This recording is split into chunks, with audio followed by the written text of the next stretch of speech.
So, the floor is given to William Franke. He's going to give us his presentation, his paper. It's called on François Gillian's Apophatic Universalism, while thinking in the gap between the cultures of Greece and China. You have the floor. Thank you. You're welcome.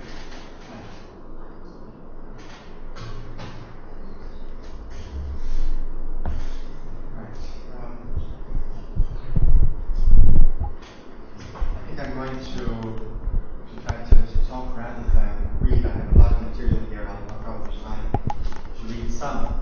But the main objective is to try and think about what a philosophy of culture is. In fact, maybe it has to be a philosophy of cultures. It has to be perhaps intercultural philosophy. This is the direction that François Julien takes us. I might situate myself in Macau, in southeast China, where I've taken up a position since January, in order to try and think interculturally, to take Western models of thought, compare them with Eastern. If comparison is the right word, of course there are some limitations to that very idea. What's at stake, I believe, is the possibility of universality. Some kind of universality. In thinking cultures, do we perhaps go back in some sense to culture? Is there some universal that is lurking in the differences in the play between the various cultures? This is a question, I think, very much of our time. It's a question that François Julien has addressed in all of his books in one way or another, but very directly in a recent book. It's translated The Universal. The French is much more complicated. De l'universel, de l'uniforme, du commun, and de l'uniforme. I think I already said that. And I'm going to be working with and against the arguments that Julien presents. I must say that he is my inspiration in going to the East and in undertaking this intercultural project. It fits into my own project on universality, which I would specify as the universality of what is not. In fact, that is the title of a manuscript that what I'm presenting here comes within, the universality of what is not. François Julien is a sinologist, and he's thinking through the classics of Chinese civilization in comparison with Western philosophy, starting particularly from the Greeks. And his reflection is very much about Western philosophy, even as he introduces his readers to the complexities of Chinese classic literature. He understands his project really as addressed to Westerners, primarily. In other words, the idea is to try to get some sort of an angle on our own traditions by taking up an observation post far outside. It's through studying the Chinese classics, Julien claims, that he's been able to understand Western philosophy, particularly to understand what is not said, what is not thought explicitly in Western philosophy, yet nevertheless is determining, is crucial for everything from the very beginning of Western tradition. It is the unthought. The parti pris is one way in which he puts this. The prejudices which are operative below the threshold of consciousness. That's the level, really, that can be brought out through his intercultural method. And at this level, there is some kind of universality. That is, cultures are communicating with one another at this level below the threshold of discursive articulation and even perhaps of conscious thought. Now, my own project, I should say, is going along with Julien, certainly so far. However, I am actually trying to bring out an internal other. He's working from the external other, China, in order to illuminate Western culture in its unthought and unsaid. I'm working from what I call the Apophatic tradition. Of course, you see in the title that I've even attributed that to him. He might or might not agree with that. Is there any theological connection? There definitely is. When I say Apophatic tradition, I would explain that as being negative theology. Of course, that needs explanation as well. I do work out of theology as a matrix, but it is negative theology. And the first idea to hang on to is that every conceptualization of God is inadequate. Of God and of reality being whatever. There's always the apophatic move, apophasis, negation. Whatever we are affirming has to be heard, understood, interpreted with a margin of negation. This has been the process, really, of apophatic, negative theological thinking from early on with the Greeks. I'm emphasizing that tradition. Julien knows this tradition, but I think he's underplaying it in order to enable his project to work, to show how we need China, ancient Chinese wisdom, in order to illuminate the blind spots within Western cultural tradition. I'm trying to suggest that we can do that from within our tradition. In fact, both Julien's project and my own are fundamentally projects of self-critique and even infinite self-critique. Now, I do want to follow Julien. It's absolutely fascinating to go through the ancient Chinese tradition. What does it have to say about the concept of universality? Well, it's not what is said that counts, right? It's the unsaid.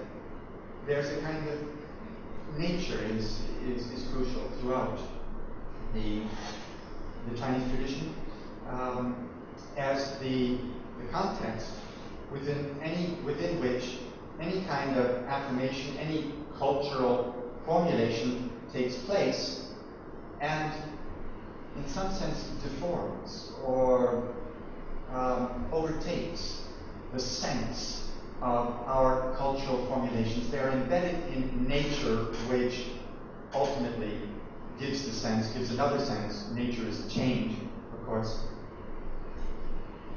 This, Julien contrasts with the Greek approach to universality, which is based not on thinking within this context that exceeds our grasp.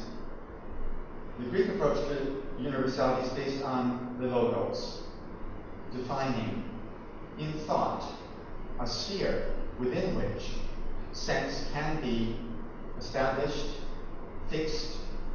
The universality of thought replaces the universality of nature. Ran, things as they are, is a Chinese term for that.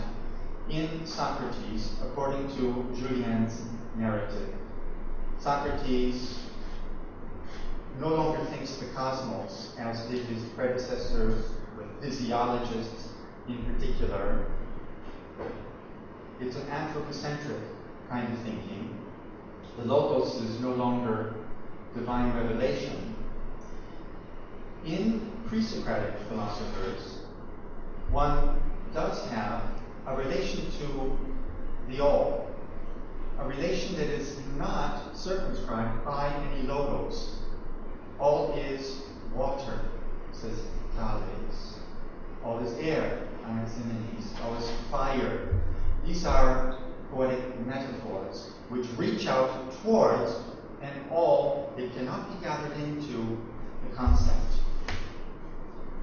With Socrates, Plato, and Aristotle, with logos thinking as it affirms itself in ancient Greece, there is a cutting off from that circumambient all that embraces us beyond our intellectual, conceptual grasp. There's the creation of a new all, an all that thought is the master of by the power of its logos. This is called thinking still the whole, but it's kata holo, thinking according to the whole, rather than thinking the all, thinking in relation to the all that cannot be brought under the logos. From Socrates, Plato, Aristotle, and the subsequent history of metaphysics, we begin thinking according to the whole. And this is thought's whole, thought's all. It's circumscribed, and that enables us to control it. We've lost touch with things as they are. We're dealing with objects that have been defined by our language, by logos. And we can master those objects, and we can, in fact, dominate the entire world. And this is the history then of Western civilization in its drive to domination by the power of the logos that Julian, along with a vast swathe of philosophers today, want to critique. And very often it seems in Julian as if China offers the alternative, it has the answers to avoid this kind of domination. Julian often writes in a vein that seems to favor China, but I think that's not the right way to hear him, and that it's rather in the gap between cultures, the gap between Greece and China, that the universal reveals itself, and maybe even the saving universal. We think of Pilgrim, wo aber Gefahr ist, wächst das Rettende auch. There's something saving as well in our Western logos culture. I want to bring that out, particularly by reference to then this tradition of negative theology, apophaticism. It's the internal critique of the logos within Western tradition. It's there from the very beginning. It is there in Heraclitus, and I think even in certain mystery rites, one can find this relation to the silence that is before words, that in some sense has priority. But systematic thinking of the apophatic, I think, is best. It begins most visibly with Neoplatonic thinking. Plotinus is crucial. He begins thinking the infinite. But logos was not a thought of the infinite in Aristotle and in classical Greek thinking. But it takes that term in Plotinus and opens the path towards Neoplatonism, which in the ancient world then climaxes with Damascus. Sorry, bro. Good problem. Okay. I have spoken for 15 minutes. Sounds No. No.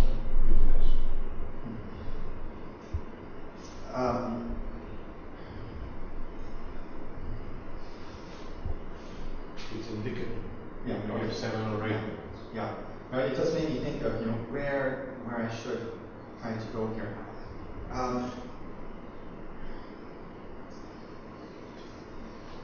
This Neoplatonic tradition then opens, I believe, a kind of alternative, an internal critique. It's a self-critique within Western logos tradition.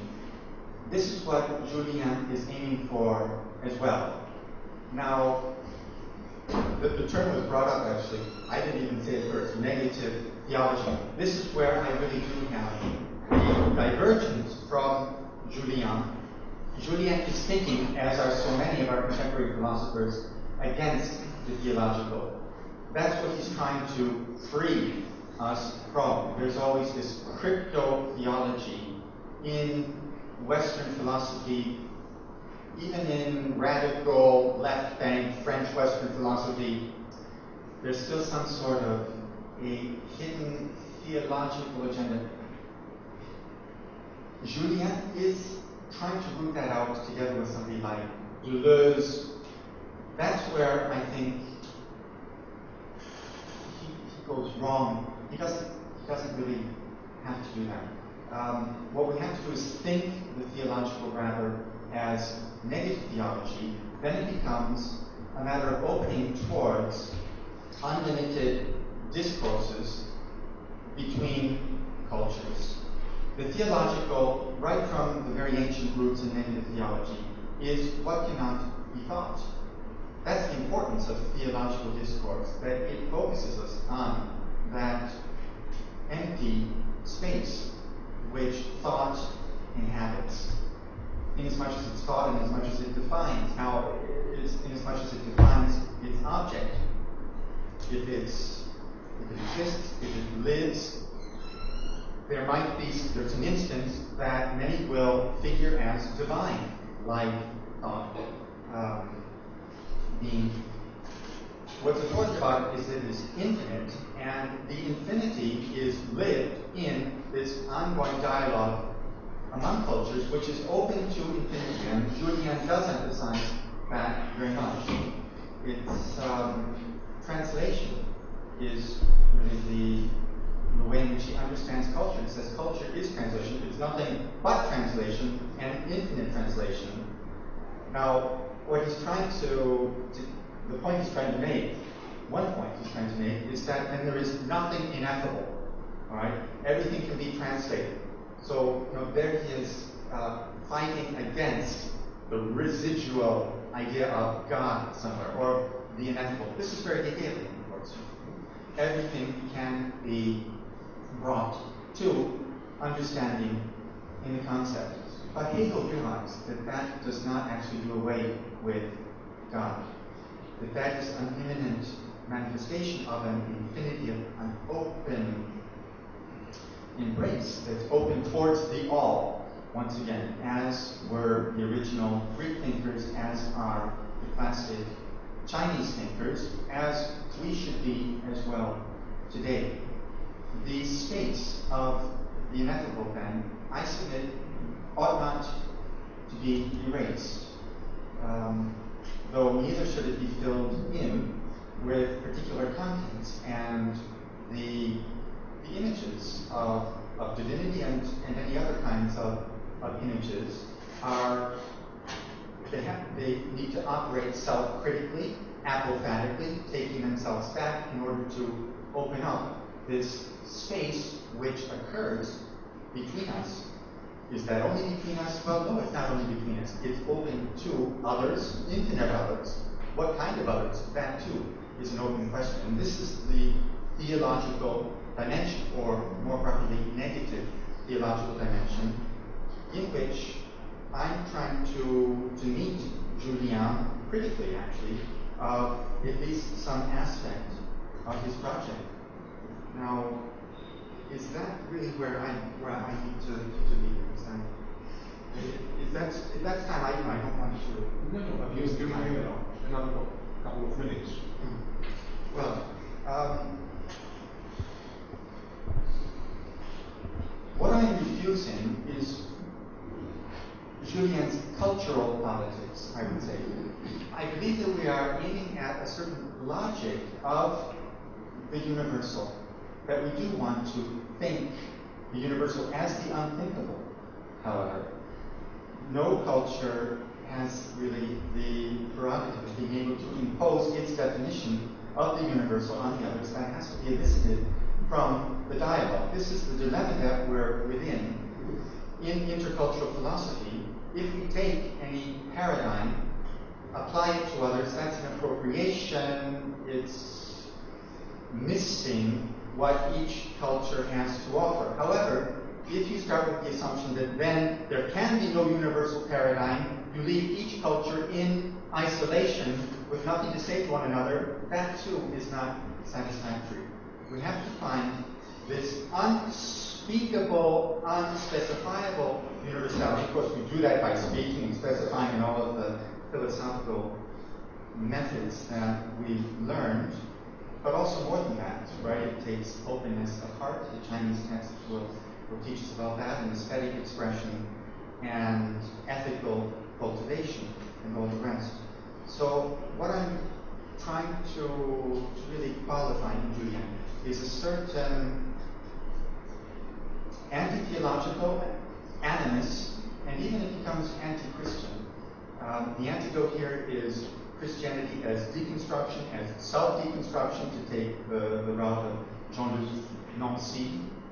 Julian's idea is that Christianity is the extension of Greek metaphysics in cutting us off from nature and imposing a logical universality that is the Word. It's the Word of the Bible or the Word of Christ. You cut the believer off from the roots in family, class, country. The Roman Empire honored all of that and built on it, but the call to Christian conversion cuts you off from that, and you simply believe in this Word.